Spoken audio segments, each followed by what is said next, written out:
കേന്ദ്ര അവഗണനയ്ക്കെതിരെ LDFന്റെ നേതൃത്വത്തിൽ Vadakara head post ഓഫീസിലേക്ക് മാർച്ചും ധർണയും നടത്തി. സമരം CPM സംസ്ഥാന കമ്മിറ്റി അംഗം A. പ്രദീപ് കുമാർ ഉദ്ഘാടനം ചെയ്തു.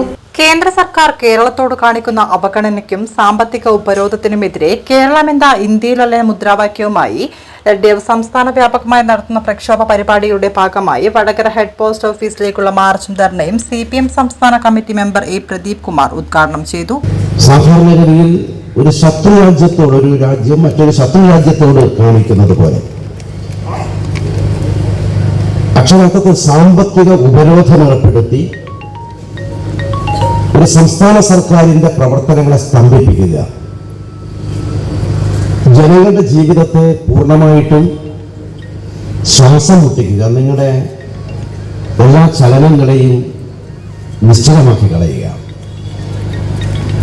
ആ നിലയിലുള്ള കടുത്ത നടപടി, അങ്ങേയറ്റത്തെ ശത്രുതാപരമായിട്ടുള്ള നടപടി ഒരുപക്ഷെ നമ്മുടെ രാജ്യത്തിന്റെ അനുഭവത്തിലാദ്യമായി കേന്ദ്ര സർക്കാർ ഒരു സംസ്ഥാന സർക്കാരിനോട് സ്വീകരിക്കുകയാണ്. യഥാർത്ഥത്തിൽ കേരളത്തോട് മാത്രമല്ല, BJP ഇതര സർക്കാരുകൾ ഭരിക്കുന്ന BJPക്കാരല്ലാത്ത ഗവൺമെന്റുകൾ ഭരിക്കുന്ന സ്റ്റേറ്റുകളോട് പൊതുവെ ഈ സമീപനം അവർ സ്വീകരിക്കുന്നുണ്ട്. പക്ഷെ അതിൽ നിന്ന് കേരളത്തെ ഒറ്റ തിരിച്ച് വേർതിരിച്ചെടുത്ത് വട്ടവിട്ട് ആക്രമിക്കുകയാണ്. കേന്ദ്ര സർക്കാർ അവരുടെ സാമ്പത്തിക സമീപനം വഴി കേന്ദ്ര അന്വേഷണ ഏജൻസികൾ അല്ലെങ്കിൽ അതുപോലെ അവരുടെ എല്ലാ മർദ്ദക സംവിധാനങ്ങളും ഒരു സ്റ്റേറ്റ് ഗവൺമെന്റിനെതിരെ, കൊച്ചു ഗവൺമെന്റിനെതിരെ സർവശേഷി അവർ കേന്ദ്രീകരിച്ചിരിക്കുന്ന അനുഭവമാണ് ഇപ്പോൾ നമ്മുടെ മുമ്പിലുള്ളത്.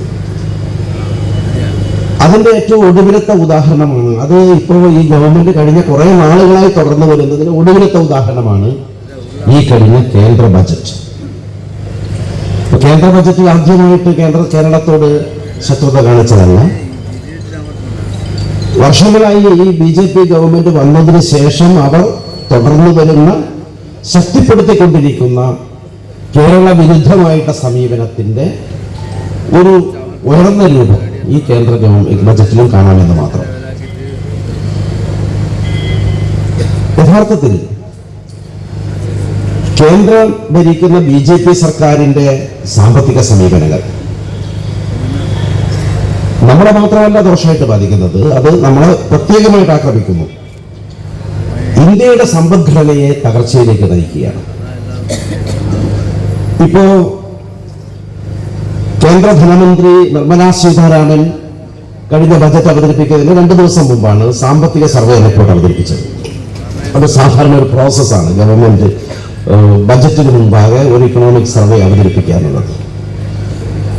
ആ സാമ്പത്തിക സർവേ റിപ്പോർട്ട് സർക്കാരിന്റെ ഔദ്യോഗിക റിപ്പോർട്ടാണ് കേന്ദ്ര ഗവൺമെന്റ്. അത് പ്രകാരം ഇന്ത്യയുടെ സാമ്പത്തിക വളർച്ചാ നിരക്ക്, മൊത്തം എക്കണോമിക് ഗ്രോത്ത് 6.4% കുറഞ്ഞിരിക്കുകയാണ്. ഇതിന്റെ തൊട്ട് മുമ്പത്തെ വർഷം 8.2%, അതിനു മുമ്പ് 7.8%, പിന്നെ 8.7%, 2-3 വർഷം. RJD മണ്ഡലം സെക്രട്ടറി പ്രസാദ് വിലങ്ങിൽ അധ്യക്ഷത വഹിച്ച ചടങ്ങിൽ TB ബിനീഷ് സ്വാഗതം പറഞ്ഞു. ധർണയ്ക്ക് അഭിവാദ്യങ്ങൾ അർപ്പിച്ച് RJD സംസ്ഥാന general secretary Maneth Chandran, CPI ജില്ലാ executive member P. Suresh Babu, JDS Saseendran master, NCP Sakthichandran, Congress S. Gopalan master, INL CK Kareem, national league Rafeeq Kazhiyur തുടങ്ങിയവർ സംസാരിച്ചു. പരിപാടിക്ക് NM ബിജു നന്ദി രേഖപ്പെടുത്തി.